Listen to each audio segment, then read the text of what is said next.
12절 모든 것이 내게 가하나 다 유익한 것이 아니여 모든 것이 내게 가하나 내가 무엇에든지 얽매이지 아니하리라. 18절 음행을 피하라. 사람이 범하는 죄마다 몸 밖에 있거니와 음행하는 자는 자기 몸의 죄를 범하느니라. 오늘 이 시간 그 고린도전서 6장을 통하여 함께 하나님의 말씀을 나눌 수 있기를 원합니다. 우리가 이제 고린도전서 5장에서는 이 음행에 대한 이야기를 했었습니다. 그런데 이제 6장에서는 음행에 대한 이야기를 또 하기도 하지만 또 한 가지의 고린도 교회의 문제에 대해서 이야기를 하는데요. 그것은 성도들 간에 이 고소하는 그런 문제를 가지고 얘기를 하게 됩니다. 이게 교회가 가지고 있었던 어려움 중에 하나가 너희 중에 누가 다른 이와 더불어 다툼이 있었다라고 얘기를 하는 것이죠. 그러니까 교회 안에 성도들끼리 다툼이 있는데 이것을 교회 안에서 해결하는 것이 아니라 불의한 자들 앞에서 고발하고 성도 앞에서 하지 않느냐라는 것은 무슨 얘기냐면은 이 세상 법정에다가 성도를 고발했다라는 거예요. 세상 법정에다가 성도를 고발했다는 것을 이야기를 합니다. 그러면서 이제 바울은 장차 교회가 어떤 위치에 서게 되는지에 대해서 얘기를 하죠. 그래서 곧 성도는 우리가 주님 곁에 가고 주님과 함께 마지막 날에 있을 거기 때문에 이 성도가 세상을 판단할 것을 너희가 알지 못하느냐? 세상도 너희에게 판단을 받겠거든. 그러니까 우리가 뭔가 잘나서 이제 가 있는 것이 아니라 우리가 주님의 자녀이기 때문에 결국 우리가 주님 곁에서 주님이 세상을 심판할 때에 그때 같이 있을 거기 때문에 주님과 같이 있을 거기 때문에 세상도 결국은 우리가 판단하게 될 텐데 그런데 어떻게 우리가 세상에게 그것을 의지할 수 있느냐라는 것이죠. 그러니까 4절을 보면은 그런즉 너희가 세상 사건이 있을 때에 교회에서 경히 여김을 받는 자들을 세우느냐라고 이렇게 얘기를 합니다. 그러니까 물론 이제 세상적으로 우리가 우리 시대로 얘기하면요, 검사든 변호사든 판사든 굉장히 이렇게 지식적으로나 또 사회적인 계층으로 높은 쪽에 있는 사람들이죠. 그러나 우리가 영적인 부분들로 볼 때에 그들은 교회에서 경히 여김을 받는 자들이라는 겁니다. 그래서 그런 자들에게 이제 세우냐라고 얘기하는 것이죠. 그러면서 5절 이렇게 이야기합니다. 내가 너희를 부끄럽게 하려 하여 이 말을 하노니 너희 가운데에 그 형제 간의 일을 판단할 만한 지혜 있는 자가 이렇게 하나도 없느냐라는 것입니다. 그러니까 성도와 성도가 이렇게 싸웠는데 그것을 중재하고 그것에 대해서 지혜를 발휘할 만한 사람이 그렇게도 없느냐라고 얘기를 하는 것이죠.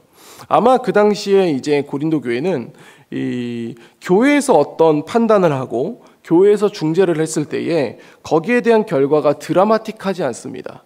그러나 세상에다가 고발을 하고 고소했을 때에 이 벌금형이 나오기도 하고 또 그 다음에 감옥에 가기도 하고 그런 부분들을 볼 때에 뭔가 이렇게 피해를 입은 쪽 입장에서는 시원하거든요.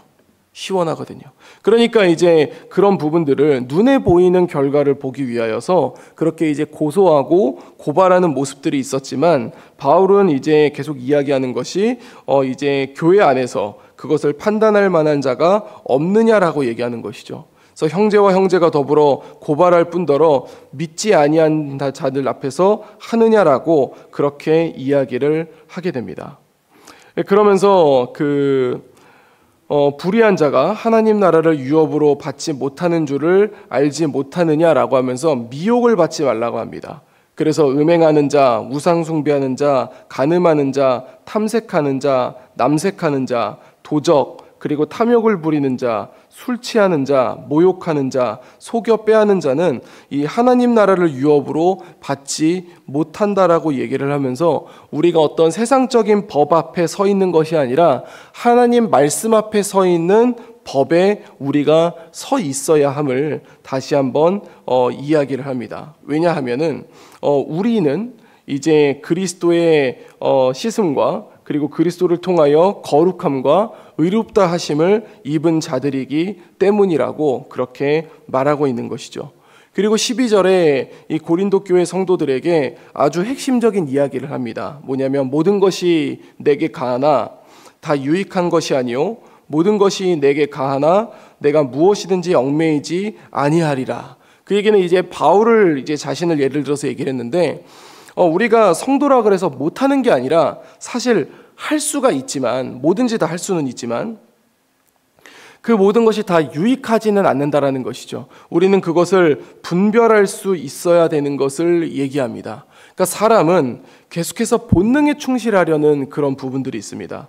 그리고 자기 유익에, 그러니까 이기적인 그런 유익에 움직이려고 하는 것이 있다고 하는 것이죠. 그러나 그것이 다 유익한 것은 아니라는 것을 바울은 지적을 합니다.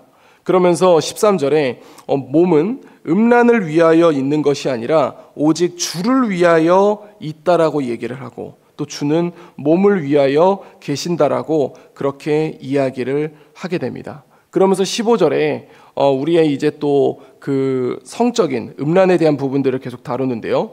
너희 몸이 그리스도의 지체인 줄을 알지 못하느냐? 내가 그리스도의 지체를 가지고 창녀의 지체를 만들겠느냐?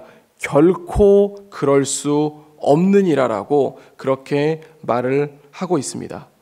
그래서 주와 합하는 자는 한 영이라고 이야기를 하면서 지난번에 말씀드렸던 것과 같이 우리의 몸은 하나님께로 받은 바, 그리고 하나님이 계신 성전이기 때문에, 그래서 몸 밖에 있는 그것이 아니라 몸 안에서 행하는 죄이기 때문에 그것을 굉장히 조심할 수 있어야 되고, 또 우리의 몸은 우리 거라 생각할 수 있는 것이 아니라 20절을 보면 값으로 산 것이 되었으니, 어떤 값일까요? 예수 그리스도의 십자가의 피값이겠죠. 그것으로 산 것이 되었으니 그런즉 너희 몸으로 하나님께 영광을 돌리라고 하면서 고린도전서 6장을 마무리하게 됩니다. 사랑하는 성도 여러분, 오늘 우리는 이 본문을 살펴보면서 우리 몸의 주인은 누구의 것인가라는 것에 대해서 한번 고민해 볼 필요가 있습니다. 사람은 누구든지 자기에게 있는 것을 자기 거라고 생각을 합니다. 그러나 주님을 믿는 우리는 조금 다르게 생각해야 될 면이 있습니다. 왜냐하면 우리가 예수님을 통하여서 우리가 의인 되었음에 대해서 생각해 볼 때에 우리 스스로 그 자격을 갖춘 것이 아니라 예수님의 십자가와 예수님의 부활로 우리가 이렇게 그리스도의 자녀가 된 것이죠. 그렇기 때문에 우리의 몸은 우리 것으로서, 그러니까 나의 쾌락과 그 다음에 나의 기쁨을 위해서 움직이는 것이 아니라 하나님께 영광을 돌리기 위하여 살아야 할 줄로 믿습니다. 우리가 매 주에 주일날 모여서 예배를 드리는 이유가 무엇에 있겠습니까? 우리가 이제 사실 늦잠을 자고 싶기도 하고, 그리고 가족들끼리 어디 놀러 가고 싶기도 하고, 나만의 시간을 보낼 수도 있지만, 그럼에도 불구하고 우리가 매주일 모여서 주님의 이름을 높이며 예배를 드리는 것은 우리가 그 주님께 영광을 돌려드리기 위함이고, 우리가 그 주님 앞에 감사함으로 예배를 올려드린다는 것이죠. 그러면서 이제 고린도 교회에 있었던 이 이제 어떤 고발과 고소의 문제, 그리고 이제 음란에 대한 문제는 우리 시대에도 여전히 진행되고 있는 그런 면인 줄로 압니다. 그래서 우리는 이런 부분들을 잘 생각하면서 이 정말 1세기에 있었던, 약 2000년 전에 있었던 그런 문제가 우리 시대에도 있다는 것들을 생각하면서 결국 이것이 결코 이것이 가벼운 부분이 아니라는 것을 생각하며 우리가 언제나 주님 앞에 거할 수 있는, 주님만을 붙들며 살 수 있는, 그러면서 이제 나 정도 신앙의 세월이면 좀 나 혼자도 어떻게든 할 수 있어 라는 그런 교만함이 아니라 겸손함으로 주님 앞에 설 수 있는 우리 재건부평교회 모든 성도님들이 될 수 있기를 우리 주 예수 그리스도 이름으로 간절히 축원드립니다. 기도하겠습니다. 이제 오늘 받은 말씀으로 함께 기도하겠습니다. 내가 하는 것 중에 하나님 관점에서 유익하지 않은 것이 무엇이지 한번 돌아보게 하여 주옵소서. 음행이 가지고 있는 문제를 깨닫게 하시고 이 문제에 대해 세상의 소리를 듣지 않게 하여 주옵소서.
이제 개인의 기도 제목을 가지고 하나님 앞에 기도하시기 바랍니다.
수고하셨습니다.